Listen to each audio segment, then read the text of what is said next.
The Life of Buddha, Chapter 1, The Birth of Siddhartha.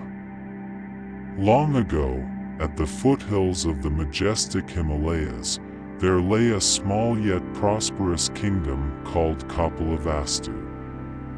The kingdom was ruled by King Suddhodana and Queen Maya, revered by their people for their wisdom and kindness. Their rule was marked by peace and prosperity, but their hearts carried a void. They were childless. A prophetic dream. One fateful night, Queen Maya had a vision unlike any other. In her dream, a radiant white elephant descended from the heavens and entered her womb through her right side. The vision was so vivid, so divine, that she awoke with a sense of profound wonder and purpose. What could this mean? She wondered aloud, sharing the dream with her husband, King Suddhodana. The king, intrigued, summoned the royal astrologers and sages to interpret the dream. After hearing her account, the sages bowed their heads and spoke in unison. "Your Majesty, this is a divine omen. The queen is destined to bear a child who will either become a great king or a revered spiritual leader who transforms the world." Joy filled the royal couple's hearts, and soon after, Queen Maya conceived. The sacred birth. When the time for childbirth came, Queen Maya traveled to her parental home, as was the tradition. Along the way, her entourage stopped in the serene gardens of Lumbini to rest. Surrounded by the fragrance of blooming flowers, the queen reached out to a sal tree for support, and at that very moment, she gave birth to a son. Legends tell that the newborn Siddhartha took 7 steps immediately after birth. With each step, a lotus flower blossomed beneath his feet. Pausing after the 7th step, he raised one hand toward the heavens and pointed the other toward the earth, declaring, "Above heaven and below earth, I alone am worthy of reverence." This declaration, often misunderstood, signified not personal supremacy but the inherent sanctity of all beings. Witnessing this miraculous event, the attendants fell to their knees in awe and reverence. A time of joy and sorrow. The kingdom celebrated Siddhartha's birth with unparalleled joy.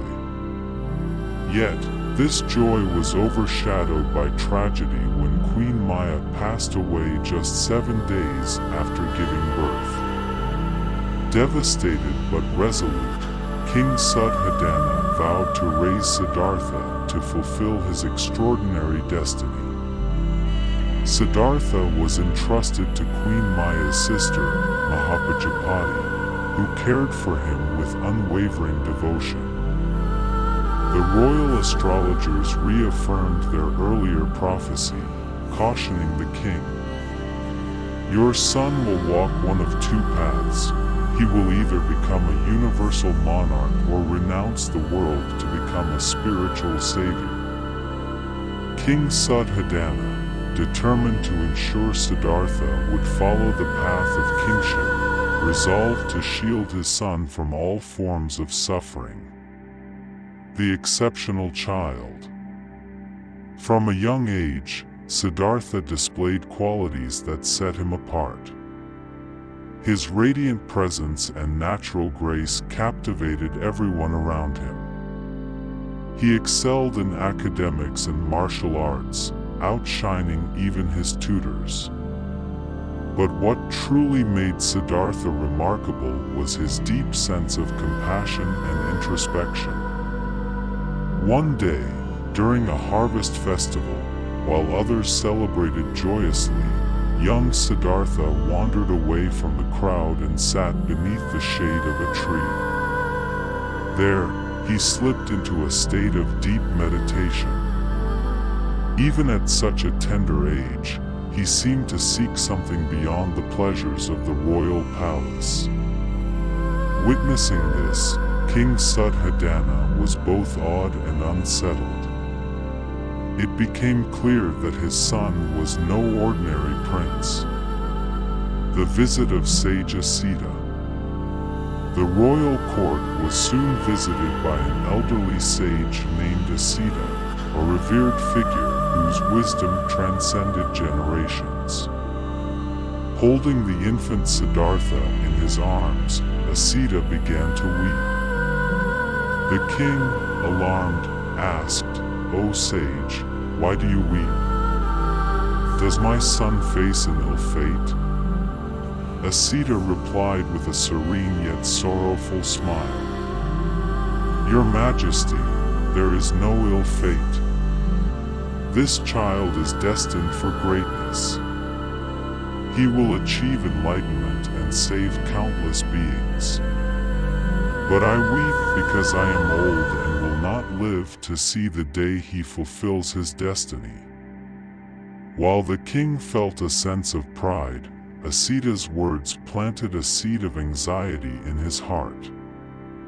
Determined to ensure Siddhartha's future as a great ruler, Suddhodana decided to shelter him completely from the harsh realities of life.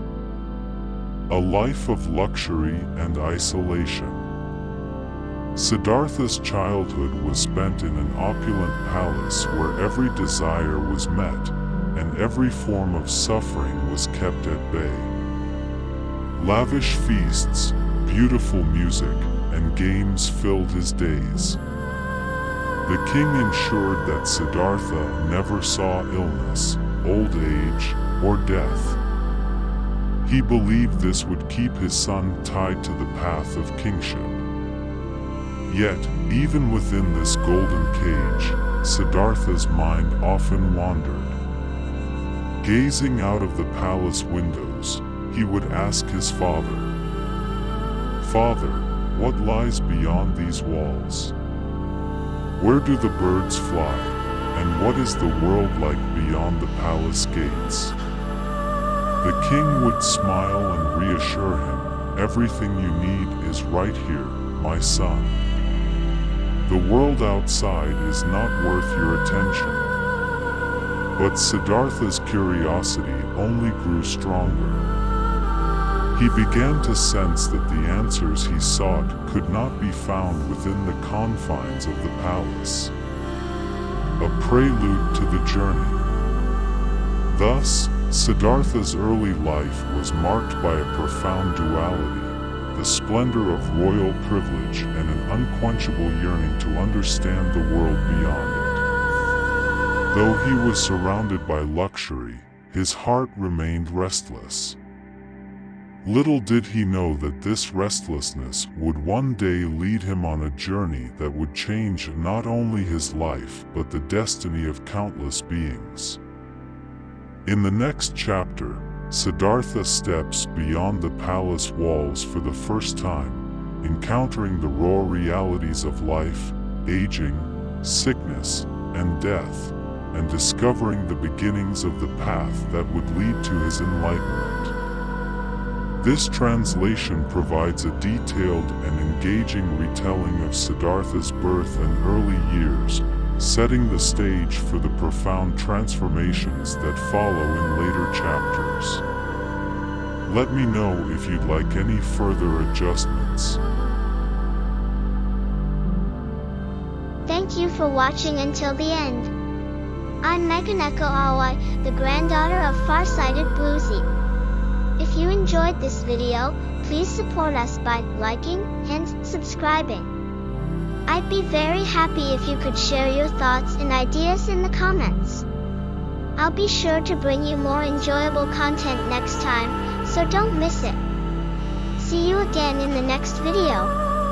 Thank you very much.